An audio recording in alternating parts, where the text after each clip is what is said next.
বিসমিল্লাহির রহমানির রহিম। আমার স্নেহের শিক্ষার্থীবৃন্দ, আসসালামু আলাইকুম। Shimul Memorial North South School and College কর্তৃক আয়োজিত আজকের এই অনলাইন ভিত্তিক ক্লাস কার্যক্রমে তোমাদেরকে স্বাগত। সুপ্রিয় শিক্ষার্থীবৃন্দ, আজকের ক্লাস উপস্থাপনা করার আগে একটি বৈশ্বিক দুর্যোগ তথা করোনাকালীন সময়ে কিছু দিক নির্দেশনা দিয়ে ক্লাস শুরু করতে যাচ্ছি। তোমরা জানো যে করোনা একটি মহা দুর্যোগ। এই দুর্যোগটি মোকাবেলা করার জন্য আমাদেরকে সব সময় সচেতন থাকতে হবে, আমাদের প্রয়োজনীয় স্বাস্থ্যবিধিগুলো মেনে চলতে হবে এবং সর্বোপরি দুর্যোগ, তোমরা বিশেষ করে আজকে যে চ্যাপ্টারটা আলোচনা করতেছি, এই চ্যাপ্টারে কিন্তু দুর্যোগকালীন সময়ে যে আমাদের তিনটা পর্যায়, দুর্যোগ এর আগে কি কি করণীয়, দুর্যোগ চলাকালীন সময় কি কি করণীয় এবং দুর্যোগ পরবর্তী সময় কি কি করণীয় আছে, সেই বিষয়গুলো আমাদেরকে ভালোভাবে জানতে হবে। তো তোমরা সবাই ভালো থাকো, করোনাকালীন সময়ে দুর্যোগ চলাকালীন সময় যে স্বাস্থ্যবিধি আছে সেটা মেনটেন করে চলো এবং তোমাদের সবার সুস্বাস্থ্য কামনা করে আজকের ক্লাস উপস্থাপনায় আমি আছি তোমাদের সাথে মোহাম্মদ মাহফুজুর রহমান, সহকারী শিক্ষক, Shimul Memorial North South School and College. সুপ্রিয় শিক্ষার্থীবৃন্দ, আজকের পাঠ হচ্ছে 3 থেকে 6, অষ্টম অধ্যায় বাংলাদেশের দুর্যোগ। এই পাঠে আমরা আজকে যা শিখব, দুর্যোগের ধারণা আমরা শিখতে পারবো, বিভিন্ন প্রকার প্রাকৃতিক দুর্যোগ সম্পর্কে জানবো, দুর্যোগের ধরন উল্লেখ করতে পারবো। সুপ্রিয় শিক্ষার্থীবৃন্দ, তোমরা নিশ্চয়ই পরীক্ষাটা নিয়ে টেবিলে বসে আছো, সুন্দর করে আজকে আলোচ্য বিষয়গুলো লিখে নাও। দুর্যোগের ধারণা ও ধরন, বাংলাদেশের বিভিন্ন ধরনের প্রাকৃতিক দুর্যোগ, ভূমিকম্প, সুনামি, ভূমিধস, অগ্নিকাণ্ড বা দাবানল প্রাকৃতিক দুর্যোগের কারণ। শিক্ষার্থীবৃন্দ, দুর্যোগ এর ধারণা ও ধরন, দুর্যোগটা কি? আমরা দুর্যোগ শব্দটি যদি আমরা লক্ষ্য করি তাহলে দুঃ একটি উপসর্গ যুক্ত হয়েছে। দুঃ মানে কি? দুঃখ, অনিষ্ট, খারাপ, যা মানুষের জীবনকে চরমভাবে ক্ষতিগ্রস্ত করে। আর যোগ মানে কি? একত্রিত করা। অর্থাৎ দুর্যোগের সংজ্ঞাটা আমরা এভাবে দিতে পারি সাধারণভাবে, যা মানুষের স্বাভাবিক জীবনযাত্রাকে ব্যাহত করে এবং মানুষের সুখ স্বাচ্ছন্দ্যকে তছনছ করে দেয়, এরকম একটি প্রাকৃতিক বিপর্যয়কে দুর্যোগ বলা হয়। তো আমি তোমাদের পঠিত পুস্তকের আলোকে দুর্যোগের যে সংজ্ঞাটা আছে সেটা একটু বলছি। যে কোনো প্রাকৃতিক বা মানব সৃষ্ট অবস্থা যখন স্বাভাবিক ও অসহনীয় পরিবেশের সৃষ্টি করে, এর ফলে শস্য সম্পদের অনেক ক্ষয়ক্ষতি ও ব্যাপক প্রাণহানি ঘটে, পরিবেশ ক্ষতিগ্রস্ত হয়, তখন তাকে বলা হয় দুর্যোগ। দুর্যোগের প্রকার, দুর্যোগ 2 প্রকার, একটা হচ্ছে মানব সৃষ্ট দুর্যোগ আর একটা হচ্ছে প্রাকৃতিক দুর্যোগ। আমরা একটু দুর্যোগের ধরনটা একটু দেখে নিই। যে প্রাকৃতিক দুর্যোগটা আসলে সাধারণত প্রাকৃতিকভাবে সংঘটিত হয়ে থাকে। যে দুর্যোগগুলো যে দুর্যোগ সৃষ্টিতে মানুষের কোনো হাত নেই, প্রাকৃতিকভাবে সংঘটিত হয়, তা প্রাকৃতিক দুর্যোগ নামে পরিচিত। যেমন ভূমিকম্প, সুনামি, ভূমিধস, দাবানল, এগুলো প্রাকৃতিক দুর্ঘটনা। আর একটা হচ্ছে মানব সৃষ্ট দুর্যোগ। যে মানব সৃষ্ট দুর্যোগ কাকে বলে? আমাদের যান্ত্রিক সভ্যতা, আমাদের মানুষের যে কর্মকাণ্ড সবচেয়ে আমাদের অনুকূলে হবে তা কিন্তু নয়। যে এমন কিছু কর্মকাণ্ড আছে যেগুলো আমাদের স্বাভাবিক জীবনযাত্রাকে ব্যাহত করে আমাদের জন্য চরম দুর্ভোগ বয়ে নিয়ে আসতে পারে।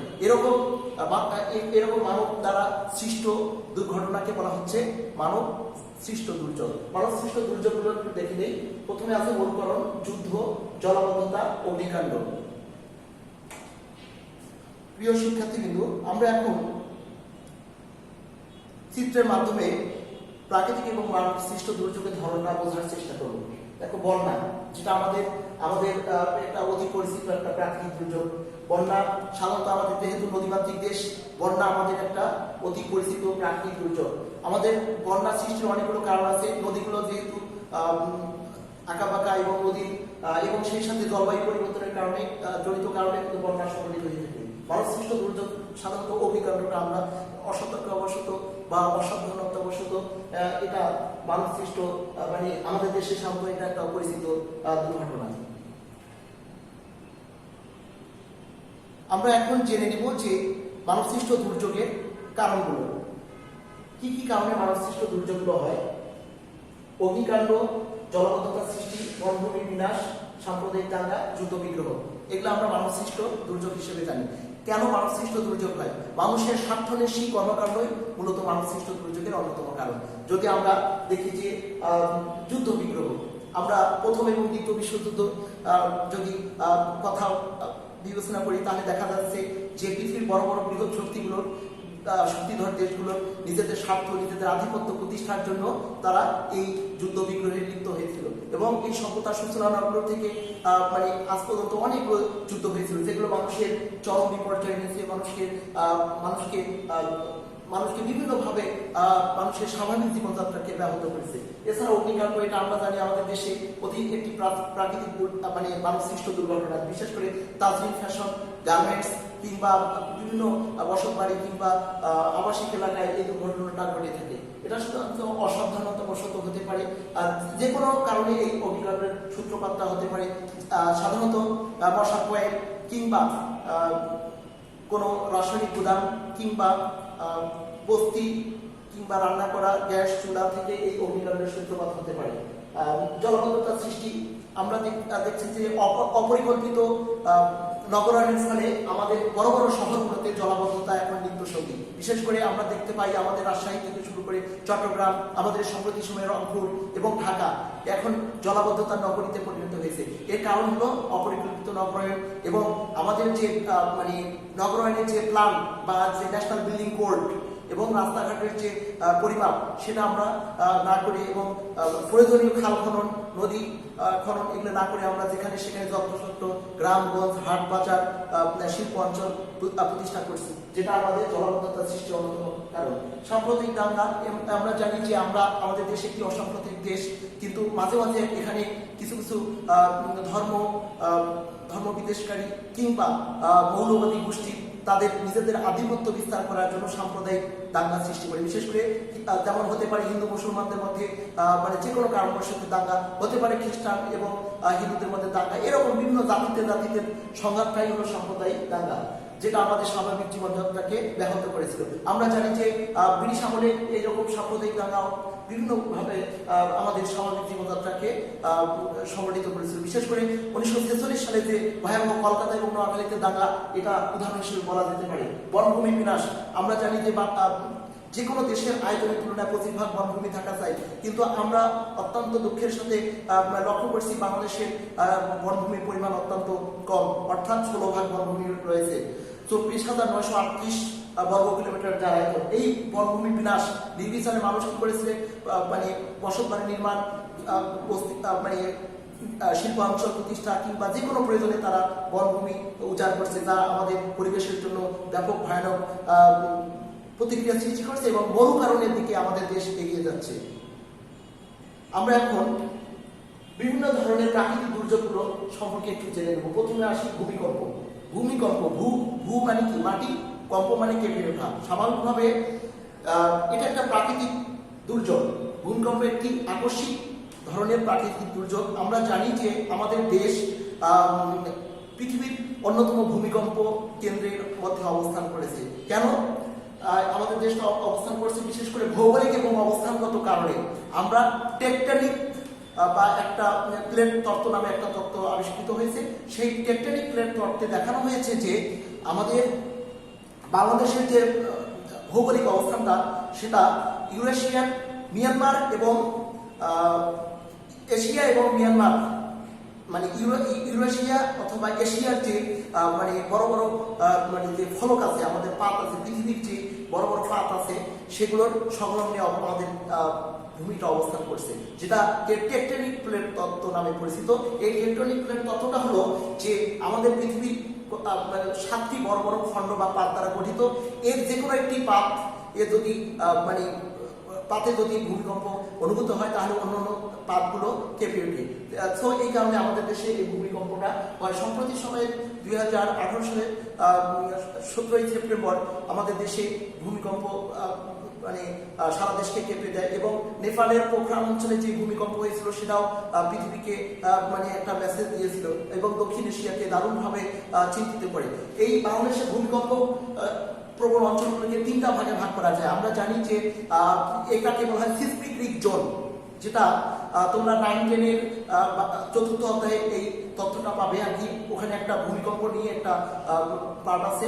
তো এই সিসমিক রিস্ক জোন হলো আমাদের বিশেষ করে আমাদের প্রথম বলাকে বলা হচ্ছে প্রয়াণবাড়ি। বিশেষ করে আমরা জানি রংপুর, ঢাকা এবং পার্বত্য চট্টগ্রাম অঞ্চল, পার্বত্য চট্টগ্রাম, রাঙ্গামাটি, খাগড়াছড়ি, এই অঞ্চলগুলোকে বলা হয় প্রলয়ঙ্করী অঞ্চল। আর দ্বিতীয় বলাই রয়েছে বিপজ্জনক অঞ্চল, রাঙ্গামাটি এবং দিনাজপুর এবং অন্য একটি ফরিদপুর, এই অঞ্চলগুলো হচ্ছে বিপজ্জনক বলয়ে অবস্থান করছে। আর অন্যান্য জেলাগুলো তৃতীয় বলয়ে অবস্থান করছে। আমাদের রাজশাহী তৃতীয় বলয়ে অবস্থান করছে। সো এই যে সিসমিক জোন ভূমিকম্পের সংগঠনের কারণগুলো হলো বিভিন্ন কারণে এটা ভূমিকম্প সংঘটিত হতে পারে। আমরা পাহাড় কাটতেছি, মানবসৃষ্ট কারণে ভূমিকম্প হতে পারে, যেমন পাহাড় কাটা একটা অন্যতম কারণ। এবং এই ভূমিকম্পর এটা কোনো পূর্বাভাস পাওয়া যায় না, সে কারণে এই দুর্যোগটা এটা একটা আকস্মিক দুর্যোগ বলা হয়। এবং এই ভূমিকম্পের ফলে মুহূর্তেই গ্রামগঞ্জ, শহর সবকিছু লণ্ডভণ্ড হয়ে যেতে পারে, বাড়িঘর বিধ্বস্ত হয়ে যেতে পারে এবং অসংখ্য প্রাণহানি ঘটতে পারে। এ যাবত পর্যন্ত গত 4000 বছরে, মানে গত আজ পর্যন্ত পৃথিবীর ইতিহাসে আজ পর্যন্ত মানে দেখা যাচ্ছে বিশেষ করে 1,50,00,000 মানুষ এই দুর্যোগের প্রাণহানি ঘটেছে। অসংখ্য সভ্যতা ধ্বংস হয়ে গেছে, যেমন আমাদের সিন্ধু সভ্যতা ভূমিকম্পের মানে ধ্বংস হয়েছিল বলে বিশেষজ্ঞ বা ঐতিহাসিকগণ মনে করছেন। তো ভূমিকম্পের ফলে প্রাণহানি ঘটে এবং অনেক প্রভাব বিস্তার করে আমাদের মানুষের স্বাভাবিক জীবনযাত্রা ব্যাহত হয়। এরপরে আরেকটি দুর্যোগ আমরা জানবো, সেটা হচ্ছে সুনামি। সু মানে হচ্ছে জাপানি শব্দ, এটা সুনামি একটি প্রাকৃতিক দুর্যোগ। সু মানে হচ্ছে বন্দর, জাপানি শব্দ। সু মানে বন্দর, নামি মানে ঢেউ। সুনামি শব্দের অর্থ হচ্ছে সমুদ্র তীরবর্তী, সমুদ্র তীরের ঢেউ অথবা বন্দরের ঢেউ। এখন ঘটনা হলো সুনামি কেন হয়? সুনামির মূল কারণ হলো আমাদের সমুদ্রের নিচে তলদেশ থেকে সৃষ্ট ভূমিকম্পের কারণে এই সুনামিটা সাধারণত হয়ে থাকে আর কি। সমুদ্রের নিচে যে ভূ আলোড়ন যদি হয় এবং আগ্নেয়গিরি হয় এবং অগ্নুৎপাত হলে কিংবা অন্যান্য কারণে মানে তাপের সঞ্চালন হলে, বিকিরণ হলো এবং যে ফাটল দেখা দিলে এখান থেকে সাধারণত সুনামিটা সংঘটিত হতে পারে। তবে আসার কথা হলো বাংলাদেশে কিন্তু সুনামি হওয়ার সম্ভাবনা নাই, কারণ গভীর তলদেশে সাধারণত গভীর সামুদ্রিক বিশেষ করে মহাসাগর অঞ্চল, তীরবর্তী অঞ্চলগুলোতে সুনামি আঘাত আনতে পারে। যেমন প্রশান্ত মহাসাগর, আটলান্টিক মহাসাগর, ভারত মহাসাগর, এই অঞ্চলগুলোতে সুনামির বিশেষ করে প্রশান্ত মহাসাগরে দেশ, আমরা উদাহরণ হিসেবে তোমাদের পঠিত বই উল্লেখ আছে জাপানে কিন্তু 8.9 মাত্রার একটি ভূমিকম্প হয়েছিল সামুদ্রিক তলদেশে। সেখানে সেই ভূমিকম্পের ফলে সৃষ্ট ঢেউ এর কারণে এই সুনামিটা হয়েছিল। সুনামি তাহলে সংজ্ঞাটা কিভাবে বলবে? যে সমুদ্র তলদেশের সৃষ্ট ভূমিকম্পের কারণে যদি সামুদ্রিক যে প্রলয়ঙ্করী জলস্থান সৃষ্টি হয়, এটাকে সাধারণভাবে সুনামি বলা হয়, যার গতিবেগ 800 থেকে 1300 কিলোমিটার পর্যন্ত হতে পারে ঘন্টায়। তাহলে কি অবস্থা হবে সেটা সহজে অনুমান।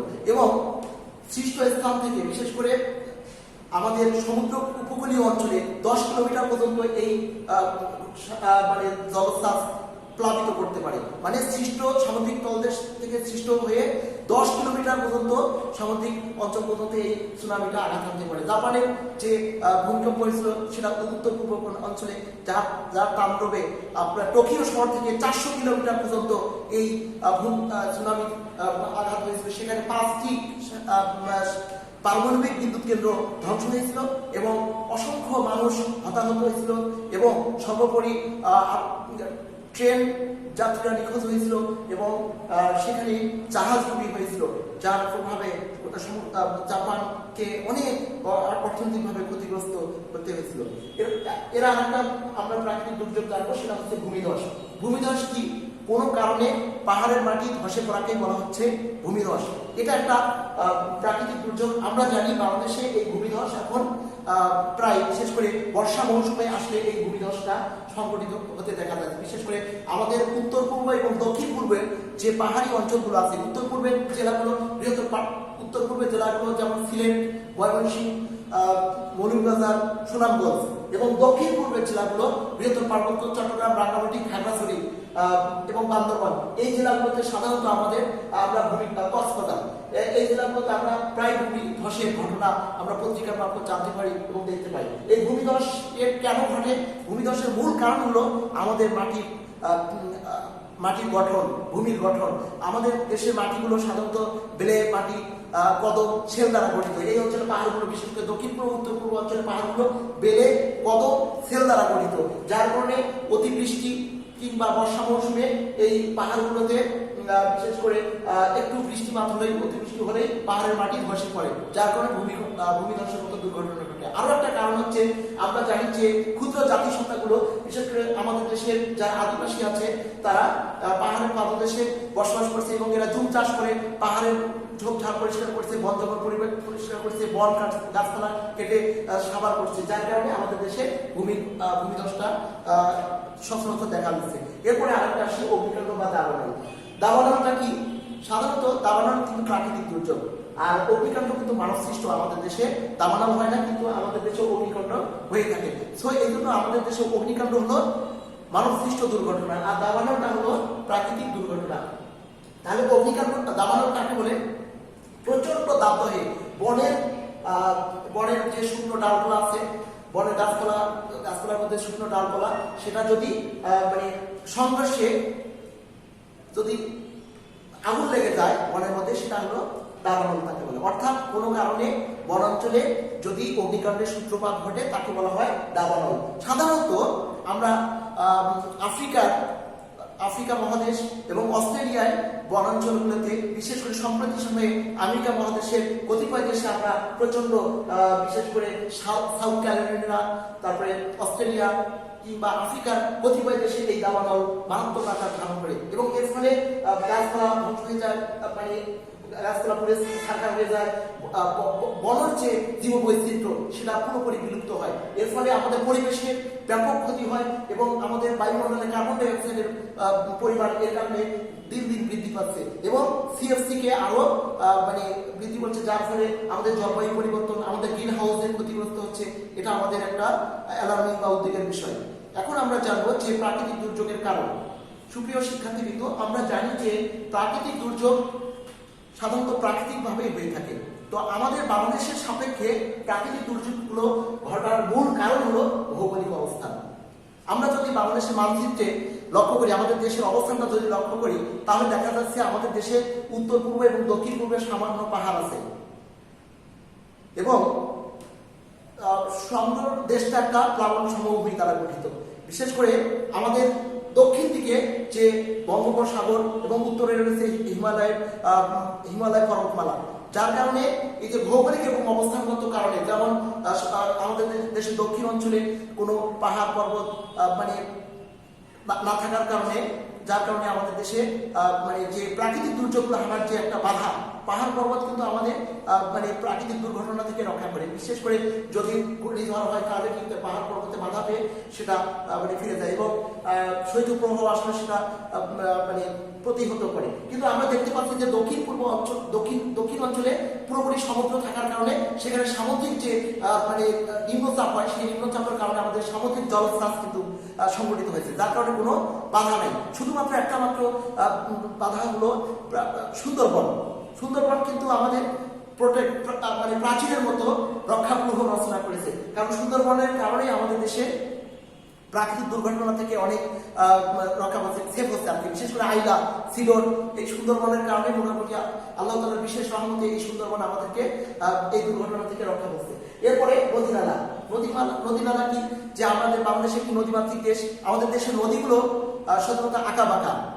নদীতে দ্রুত জাল চলাচল, বিশেষ করে নৌযান চলাচল ফলে নদীর গতি বৃদ্ধি পায় এবং সেই সাথে জলবায়ু পরিবর্তনের ফলে নদীর পানি অস্বাভাবিক হারে বৃদ্ধি পাচ্ছে, যার ফলে নদী ভাঙ্গন এবং বন্যা এই দুটো দুর্যোগ আঘাত হচ্ছে। এছাড়াও ভূমির গঠন, আমরা জানি যে আমাদের